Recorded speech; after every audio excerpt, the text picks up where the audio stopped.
Hello friends and fellow model builders. This video was inspired by my prior video, M18 Hellcat Kits, Academy versus Tamiya. In that video, I compared M18 Hellcat kits produced by Academy and Tamiya.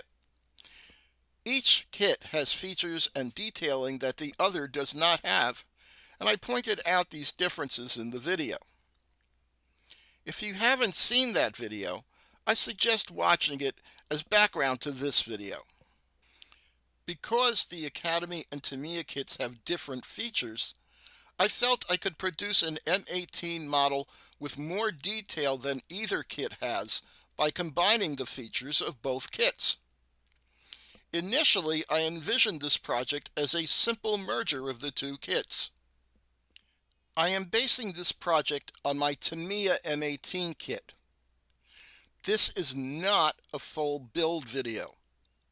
I will do most of the assembly work off camera and just show you how the Tamiya kit was upgraded with Academy kit and aftermarket kit parts.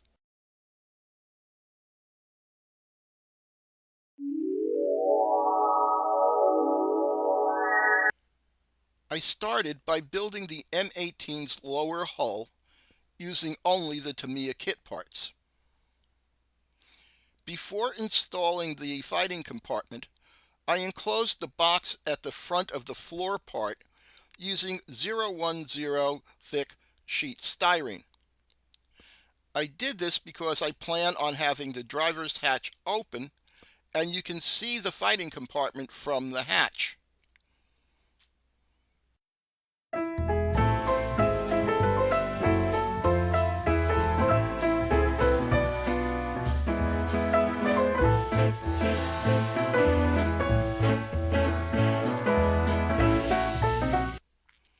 I airbrushed the fighting compartment with Vallejo gray white and gave it a black pin wash to bring out the details. Next, I assembled the Academy kit's driver's compartment, including the transmission. This was also airbrushed in gray white. The seats were then hand-painted in khaki, and the transmission was hand-painted in light gray to create some contrast.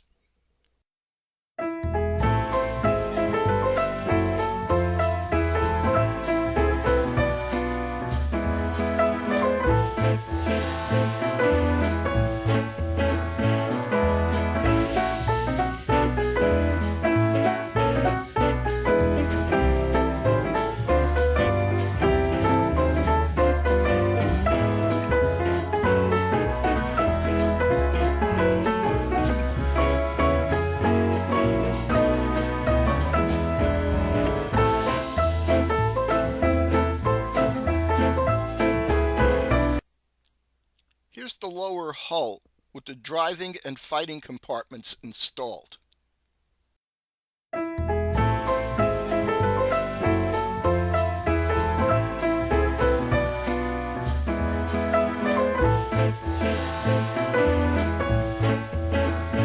To complete the driver's compartment, I added the control levers and instrument panel from the Academy kit to the upper hull of the Tamiya kit.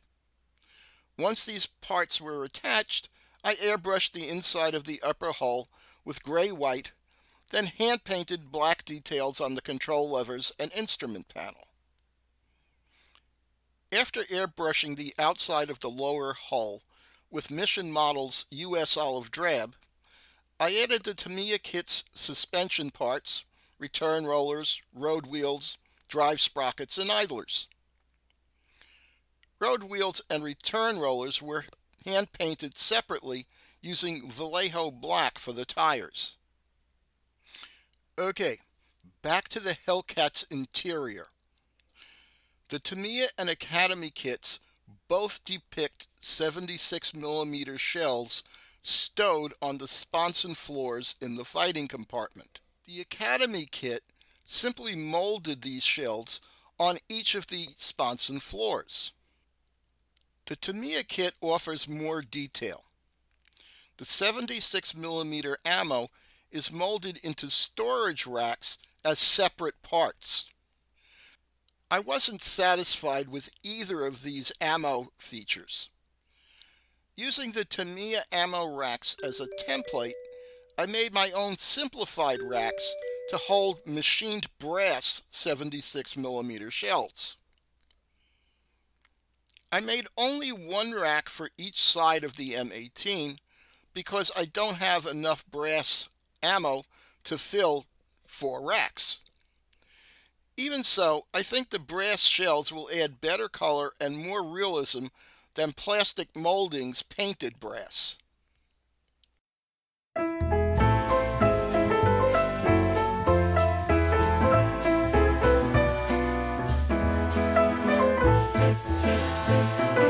Here is where I began going beyond just combining the Academy and Tamiya kits. To produce a more complete interior, I decided to add an engine. I didn't bother building a fully detailed engine compartment, as you'd never see it once the upper and lower hulls are joined. Hellcats used the same Continental R975 Cyclone radial engine as M4 Sherman tanks. I used a kit made by Minicraft to build an engine for my M18. To save time, I left off most of the tiny little details because they wouldn't be seen in the engine compartment once the engine was installed in the hull.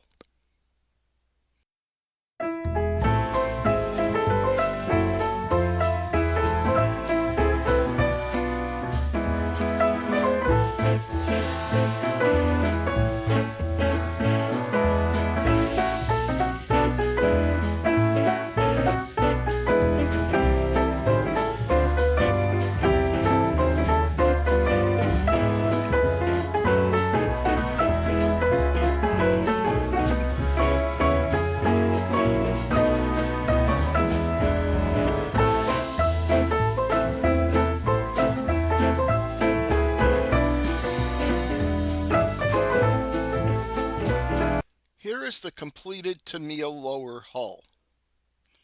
I used the Tamiya kit's section and link hard tracks. I usually prefer rubber tracks as they're a lot easier to install, but these Tamiya tracks went together very easily.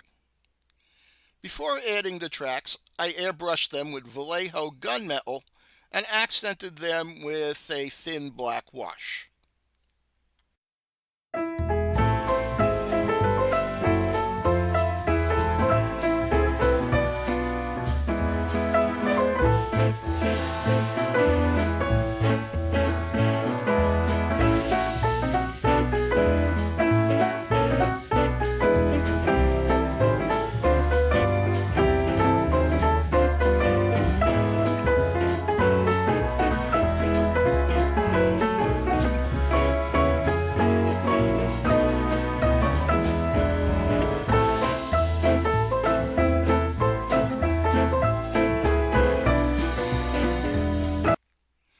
I joined the upper and lower hull parts, then added the major details to the upper hull: headlights and brush guards, fuel tank caps, engine grills, hatches, and so on. I added the field tools and other hull details later. I did not cement the engine air intake grill to the hull. Being able to remove this part will let me see the engine I installed.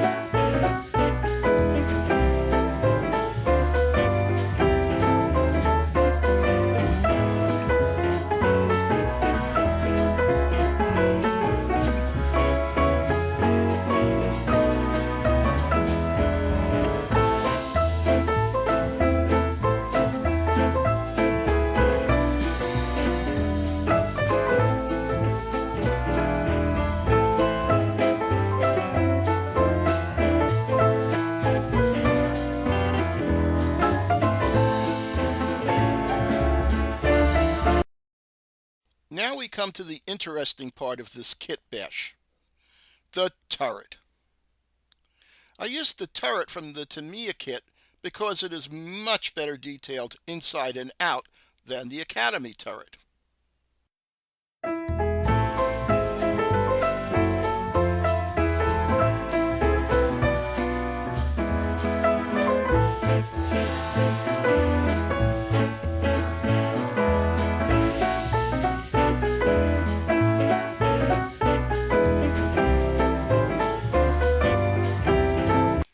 I upgraded the turret by adding more details in the form of real brass shells installed in the ready rack.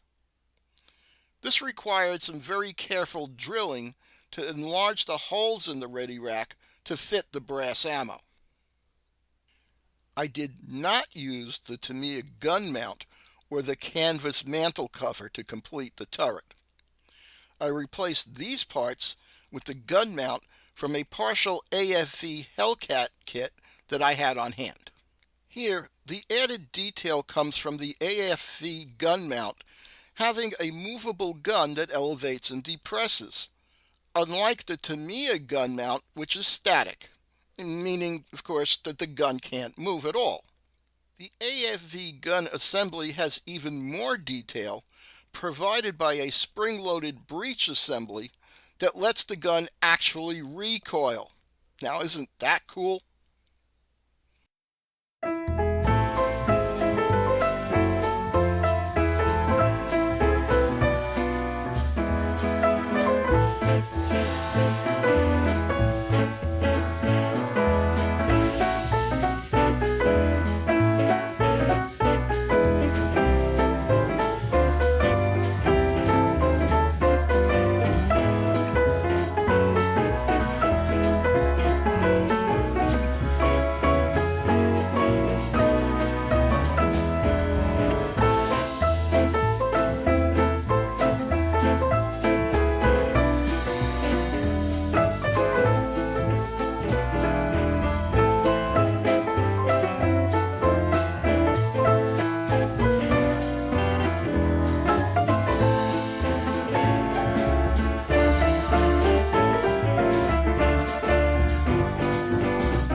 I further upgraded the turret by replacing Tamiya's plastic 76mm gun barrel with a machined aluminum barrel. To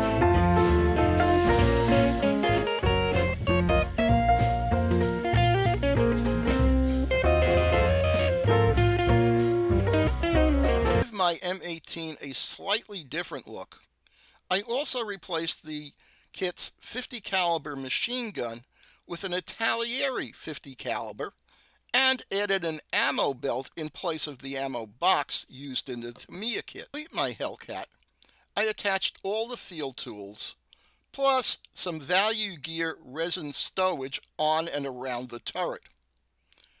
I also replaced the kit's string tow cable with a twisted wire tow cable.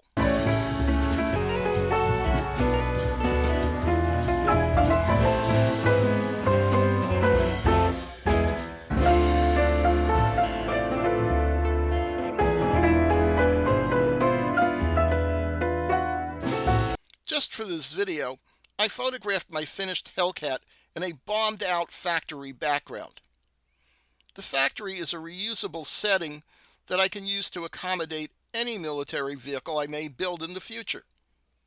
Now, I usually encourage viewers to try projects like those in my videos, but in this case, it may not be a good idea for many of you. If nothing else, this is a very expensive project. You need 2 M18 Hellcats, a Tamiya and an Academy kit. You'll need 2 packs of brass 76mm ammo shells.